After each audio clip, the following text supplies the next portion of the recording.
Gracias, presidenta. La verdad que debo decir que coincido con todas las palabras que expresaba la concejal preopinante. Sin dudas que la educación en términos de derechos es uno de los derechos fundamentales porque nos plantea en términos culturales la posibilidad de proyección, ¿no? La posibilidad de construir y pensar qué tipo de país queremos, qué tipo de democracia queremos construir. Acuerdo con lo que decía la concejal, que sin dudas la escuela hoy se constituye como una de las instituciones centrales en términos de construcción de ciudadanía plena, en términos de la posibilidad de que el ejercicio pleno de los derechos de niños, niñas y adolescentes y jóvenes se puedan cumplir, entendiendo que cumple una función social absolutamente trascendental en la promoción y el ejercicio de estos derechos, ¿no? Cuestiones sumamente interesantes que fundamentalmente se fueron construyendo a partir de decisiones políticas que hubo en el gobierno de Néstor y Cristina, donde se modifican los paradigmas en términos de abordajes de niñez y adolescencia, y la educación y el rol de la escuela ya solo se lo piensa, no solo en términos de construcción de saberes pedagógicos, sino también en la promoción de ciudadanía, ¿no? Entendiendo que el cambio de paradigma que la escuela empieza a abordar, justo en ese recorte histórico donde estaban Néstor y Cristina, tiene que ver con modificar el enfoque que se da hacia niñez y adolescencia, entendiendo que se constituyen estos como ciudadanas y ciudadanos plenos de derecho. Entonces, coincido que el rol de la escuela es central en este cambio de paradigma, que el rol de la escuela es central en la posibilidad de que no solo se la piensa la institución en términos pedagógicos, sino que se incorpora a lo pedagógico esta posibilidad de construcción de ciudadanía. Ahora, debo informarle que estamos en un proceso de pandemia mundial. Yo insisto en esto, en donde no es que consideramos que el proceso de pandemia mundial abole esos derechos, no, pero sí los condiciona, absolutamente, los condiciona, porque, digo, se constituye como derecho esencial en un marco de pandemia el derecho a la vida, con lo cual ese es el derecho esencial. Y todo el resto de los derechos van a tener que quedar supeditados, estas son cuestiones jurídicas que acá hay abogados y las conocen mejor, quedan supeditados a ese derecho esencial que por parte del Estado es defender la vida, cuidar la vida, establecer políticas públicas para la defensa de la vida en un marco de pandemia. Entonces, en ese sentido, y entendiendo que el derecho a la educación es esencial, pero que hoy, en este marco de pandemia, está supeditado a las políticas públicas que se tienen que generar alrededor del cuidado de la vida, voy a dar algunos datos específicos para no llevar a lo que la oposición en nuestro país ha hecho, y que con esta resolución la oposición local también quiere, que es un debate de tipo ideológico, político, electoral en el tema de la educación, utilizándolo en función de esos intereses, cuando en realidad creo que nosotros lo tenemos que pensar al tema de la educación en función de los condicionamientos que este derecho va a tener en los marcos de pandemia. Entonces, para dar ejemplos concretos y rápidamente, vamos a hablar de Cava, municipio que no está justamente gobernado por el oficialismo en términos provinciales o nacionales, sino por la oposición. En Cava se quintuplicaron los contagios de niños y adolescentes, ¿sí? Desde febrero hasta abril. En febrero teníamos 80 casos, a partir del 18 de febrero, en ese recorte de esa semana que fue cuando iniciaron las clases presenciales en Cava. En la semana del 15 de abril tuvimos 450 casos, de 80 a 450, ligados todo a la presencialidad escolar, ¿no? Del total de infectados durante el primer mes de clases, el 60% correspondió a docentes y no docentes, estos son los auxiliares en las escuelas, o sea, 729 personas, y el 40% estudiantes, 486 estudiantes en Cava infectados en la primera semana de abril, ¿no? Entonces digo, la pandemia es un hecho y volvemos a reiterar, la presencialidad no es que genera contagios dentro de las instituciones escolares, lo hablábamos en la sesión anterior, sino que lo que genera niveles de contagio mucho más altos es la transitabilidad. Yo vuelvo a repetir algo que planteamos desde nuestro bloque en la sesión anterior cuando tratábamos un tema similar. La transitabilidad, la utilización de transporte y la aglomeración de personas que genera la entrada y salida en una institución escolar, cuestión que no se podría hacer, no se podría garantizar si los adultos responsables no van a buscar a esos niños a la puerta de las escuelas. Pero quiero ir más allá, ¿sí? Para ir a cuestiones de datos certeros, digamos, citando las fuentes.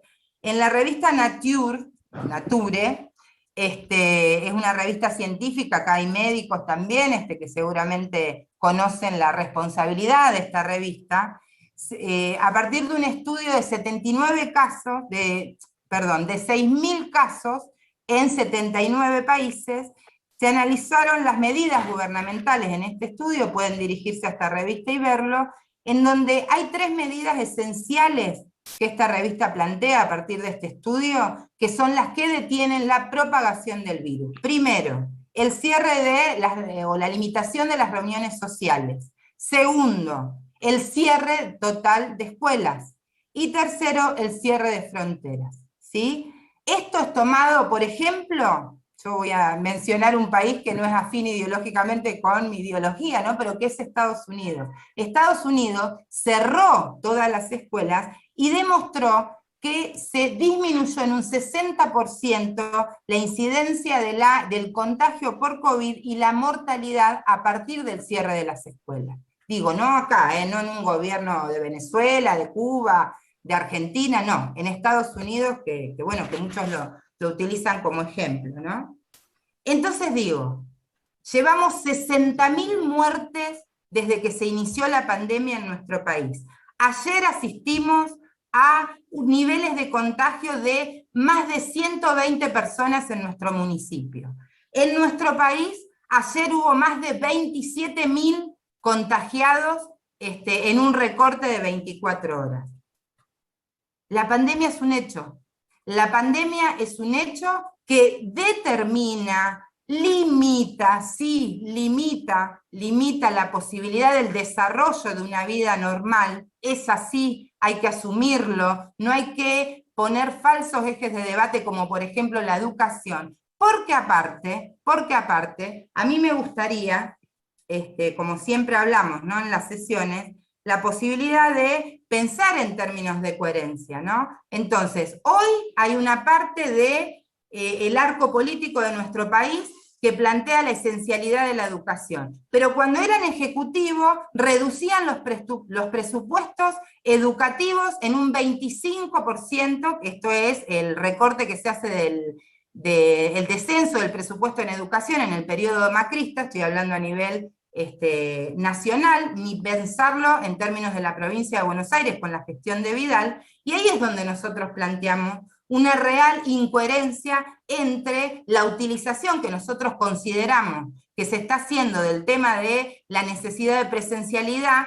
en este contexto de pandemia y lo que realmente se hacía cuando tenían la posibilidad de determinar los presupuestos para educación, ya no en términos declamativos, sino en términos concretos. Por lo cual, señora presidenta, nosotros no vamos a apoyar esta resolución, porque entendemos que hoy, primero, debemos reconocer la incansable labor que los docentes realizan en la permanencia de las clases, porque las clases nunca se detuvieron. Las clases fueron presenciales cuando se pudo hacer y fueron virtuales durante todo el año pasado y lo serán durante todo lo que haga falta ahora en términos de cuidar la vida de nuestras alumnas y alumnos, de los docentes, de las familias, ¿sí? Reconozcamos a los docentes en ese trabajo enorme que han hecho por ponerse a la altura de las circunstancias y garantizar el dictado de clases a partir de la no presencialidad. Y lo seguirán haciendo, y puedo dar fe de esto. Puedo dar fe de esto, como docente que soy.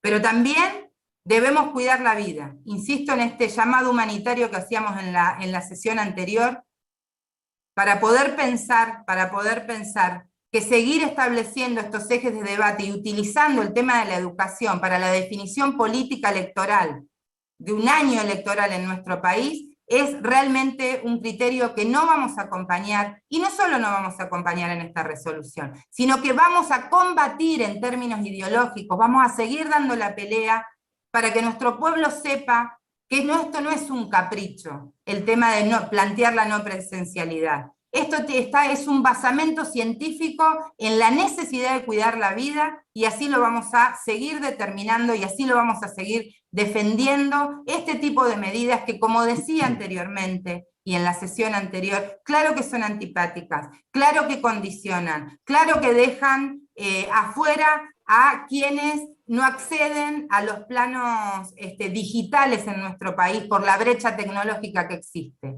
Brecha que se profundizó fundamentalmente en el gobierno neoliberal del macrismo y en el gobierno neoliberal de Vidal. Entonces, vuelvo, llamamiento humanitario a la oposición de nuestro país para que dejen de utilizar electoralmente un tema absolutamente sensible para nuestra población. ¿Quién más que nosotros los docentes sabemos lo que implica no ir a clases? Estar 10, 12, 14 horas conectados por celulares porque muchos no tienen computadora, haciendo un esfuerzo sobrehumano muchas veces para garantizar a nuestras niñas y niños la posibilidad de seguir educándose. ¿Quién más que nosotros lo sabemos? Pero hoy tenemos una responsabilidad histórica. En lo político, en este Consejo, este bloque, y estoy convencida que el interbloque con el PJ lo seguiremos haciendo, daremos los debates necesarios para que quede claro, la no presencialidad tiene que ver con la defensa de la vida. Nada tiene que ver con negar la posibilidad de que nuestras niñas, niños y adolescentes puedan educarse. Pero comprendan la gravedad de la situación. Muchas gracias, Presidenta. Gracias, consejera.